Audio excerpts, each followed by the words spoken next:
Welcome back. Today we're talking about Candide, chapters 19 through 24, in which our hero sees if he can find happiness now that he is ridiculously rich.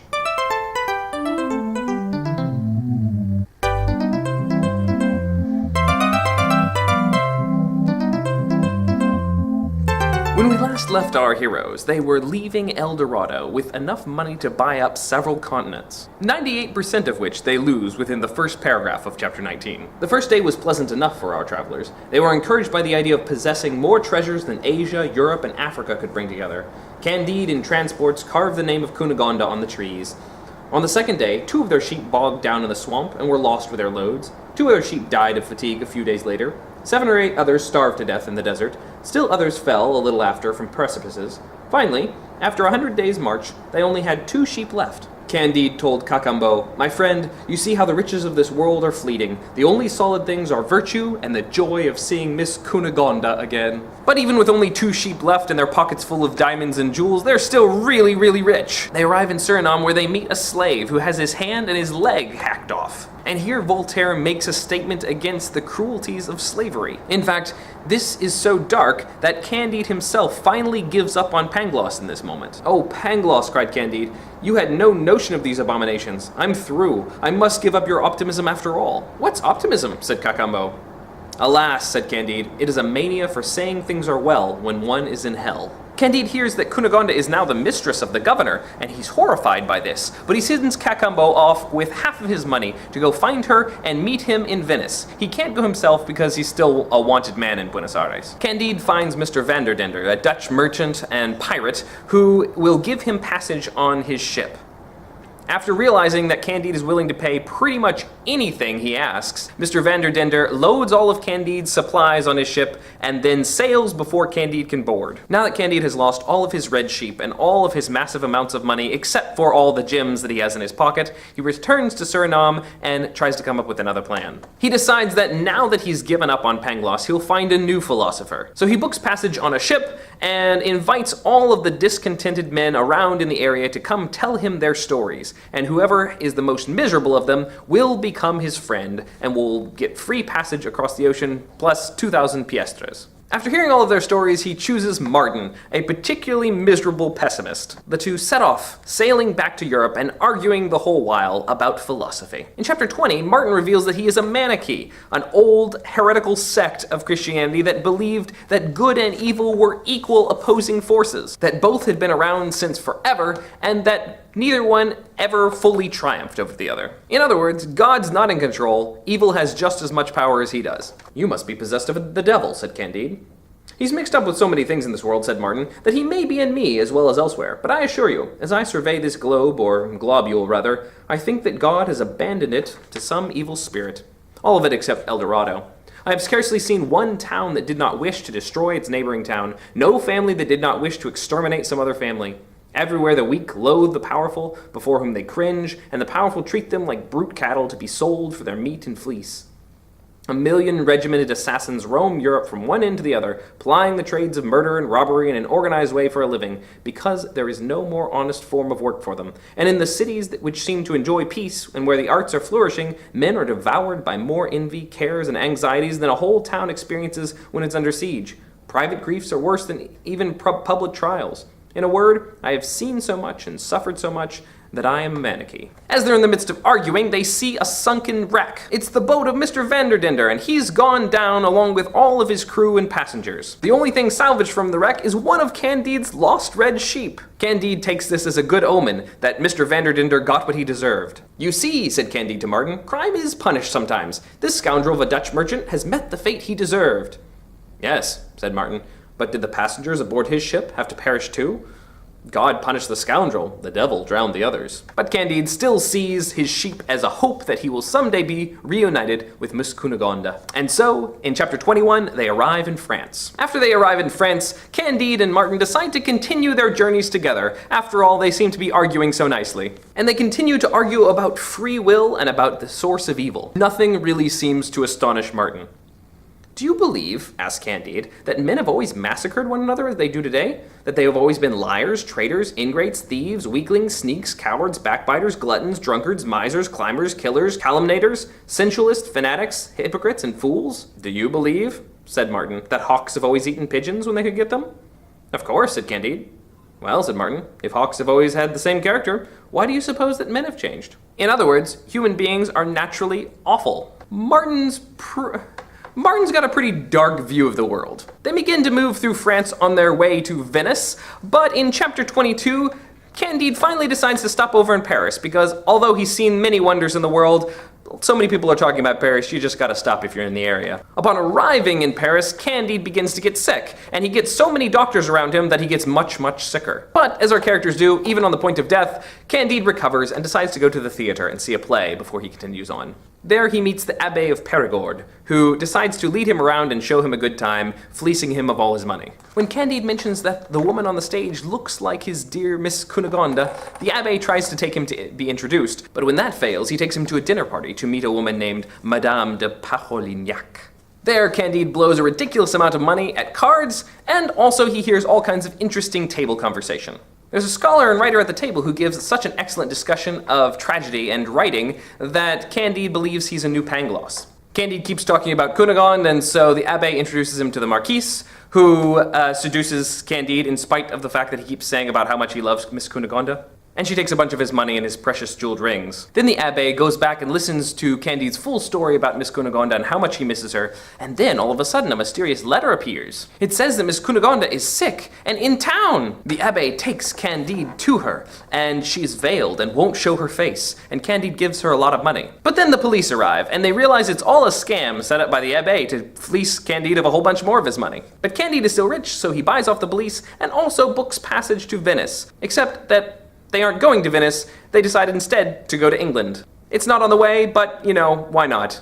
Going somewhere. They pull into port and see an admiral who's being executed for not winning enough battles. Candide's so horrified by this that he asks to have the boat turned around and they go on to Venice instead. Finally, they arrive in Venice, but there's no sign of Cacambo and Cunegonde.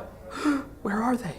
Chapter 24 begins with Candide scouring Venice, looking for his dear Miss Cunegonde and Cacambo, but they are nowhere to be found. And after some considerable time, they never arrive. Martin immediately jumps to the conclusion that Cacambo made off with all of his wealth. After all, you don't just give your valet a whole bunch of money and then hope for the best. Candide keeps trying to find hope in anything, but Martin keeps being really, really, really depressing. Martin says there is no hope or happiness anywhere, and Candide disagrees. To make his point, Candide points at a happy couple over there, the girl's singing and occasionally pinching the cheeks of the man, and he looks so happy holding her arm. Just look how in love they are. At least you must admit, said Candide to Martin, that these people are happy. Until now I have not found in the whole inhabited earth, except El Dorado, anything but miserable people. But this girl and this monk, I'd be willing to bet, are very happy creatures.